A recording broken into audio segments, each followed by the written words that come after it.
I started a little techno night in Cambridge in 2003. It was pretty crap, no one came. It was in a tiny pub back room, and it held about 50 people. I think 8 people turned up for the first one, but progressed into a different venue and worked with some different promoters and ended up running nights in the biggest club in Cambridge, and that took us all around the UK.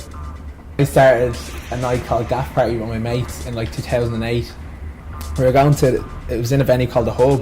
Like, it's reopened as The Hub now, so and there was a night on that wasn't like, we didn't think it was the best, so we said to the promoter at the time, who was Trev Radiator, we said, can we move next week? And he said, yeah, go ahead. So in a week we turned around this night called Gaff Party. That was like, we'd never really seen a set of decks before around like that, but we just said it could be fun. We got like 150 people down to The Hub, and then that was pretty much it. I moved over to England, to Wolverhampton, to start college, and when I at the start I was flying back every week because we started another night called Takeover in like 21s, which is like Play nightclub now or something, real shark rubbish place. And it was like the first week there was like 900 people there. We're like, yeah, this is it, I can fly home every week, this is class. And then it was like 900, 800, 700, 600, down to basically the worst bar spend venue we'd ever had. And then yeah, just kept working away. Started doing work in Twist and Pepper, Pod, Law Society. I did a night in Andrews Lane, and yeah, finally came around to now. Yeah, I think the reason why we started together doing the nights is I just got back from travelling around the world, and I hated my job. I hated my job I was in, and Craig was looking for like a fresh project, so we both sort of put our brains together, chance to make it. Yeah, the whole business side of the project was something that we both sort of knew what we wanted in terms of, we definitely lean more towards techno stuff. So we're like, let's put it on a monthly basis or whatever, let's just start off like that, and then just do other sort of side projects and stuff like that. And it sort of just went from there, yeah.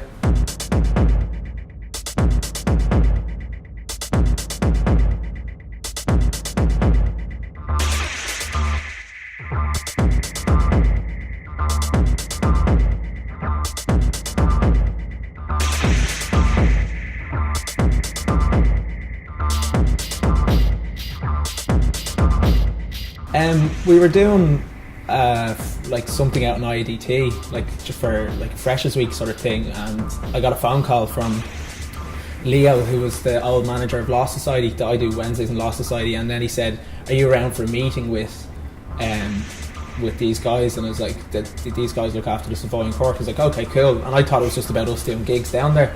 And then when I got into town, I was like, okay, where are you? And they said, we're in Andrews Lane. And I was like, oh, okay. So I sort of went in, and loads of people just sort of stood there going, well, what you think? And I was like, I don't know.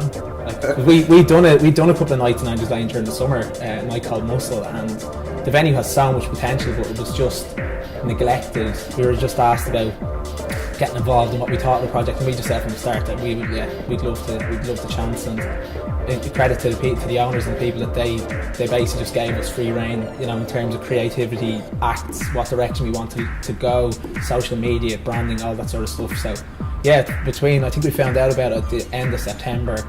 We've known about it just over 2 months, and in that time it's been open a month already. So yeah, it came together really quick, which I think was the best thing about it, because there was no time for sort of second guessing yourself and thinking. We just dove like straight into it, and yeah, we're really happy with it. It's quite surreal, wasn't it, when we were sat there on the first meeting, and it was still at Andrews Lane, it was still that sort of space we'd been in 2 months before.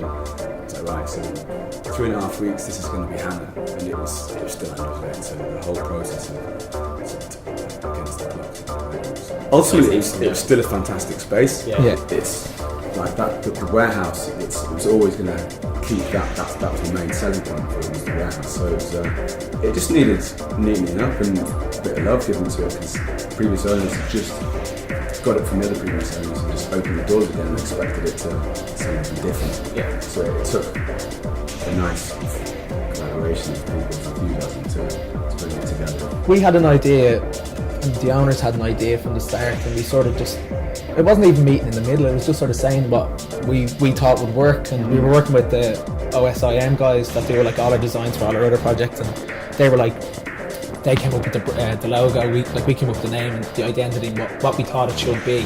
Now, at the end of the day, it is a warehouse, and the more sort of it looks like that, there's no need to dress it up. And let's play on that. Let's play on the industrial sort of aesthetic. And yeah, we were sort of, there wasn't really too much in terms of difficulty. It was just more making sure that everyone was on the same sort of wavelength in terms of where the venue should go.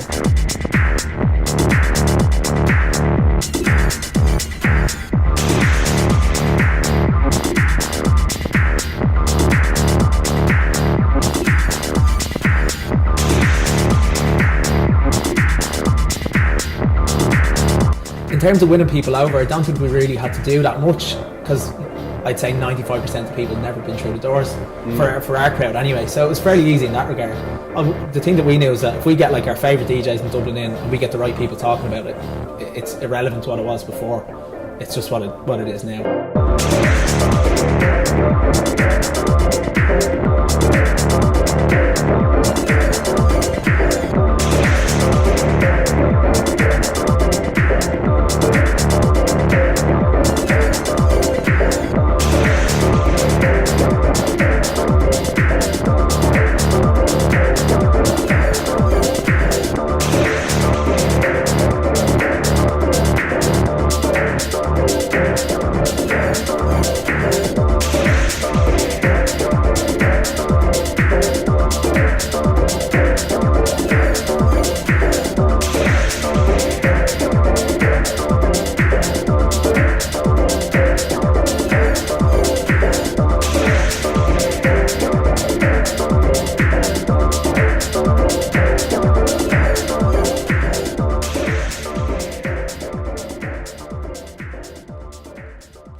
I'm a resident DJ with Hangar and have been DJing and running nights around Dublin for the past 5 or 6 years.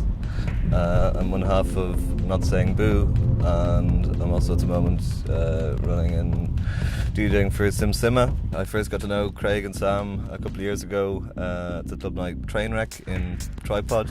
I was a resident in the chocolate bar, the middle room, and they were mostly in the pod room, the techno room, and got to know them that way as I started to run nights and stuff around Dublin. They started off the same as most promoters like us, just running one-off nights or some weekly clubs or whatever around the place, booking a DJ. People come, pay tickets, take your money and leave, and you have no say in the venue side of things or nothing to do with the bar. So it's a big step up for them to go from that to actually running a venue full-time, making venue decisions and bar decisions. So it's a big opportunity they've been given. Every weekend there's 5-6 international DJs playing in different clubs. I went from a couple of years ago, maybe the Twisted Pepper and Pod being the only place to go for it, then Pod closed down, and then it was nearly just the Twisted Pepper for a while there. But now you have new places opening up like Hangar and District 8, then Opium Rooms. Yeah, it's crazy these days. Yeah, so to stand out amongst all of this, you do have to try and do something different, and that's what we're trying to do with Sim Simma, just to have a different atmosphere to the other clubs in Dublin, rather than it being 12 o'clock till 2 o'clock of seeing a headline DJ and then going home. We do it on a Sunday from 6 p.m. It's free in, and we try and play completely different music to where you'll hear elsewhere, which is all in some ways the same house and techno. So we do reggae and dancehall and Afrobeat, and that's a bit similar to what the guys at Hangar are trying to do. They're trying to bring it back from international bookings and big DJs to local residents and atmosphere. I definitely think there's kind of cross-pollination and inspiration in Dublin because it's so small, and that we kind of end up doing things our own way. That now you'll find that nearly any club in Dublin is trying to be something during the day and open its doors and have people there all day rather than just at night. Whereas over in the UK, I'm not sure if that's much the case.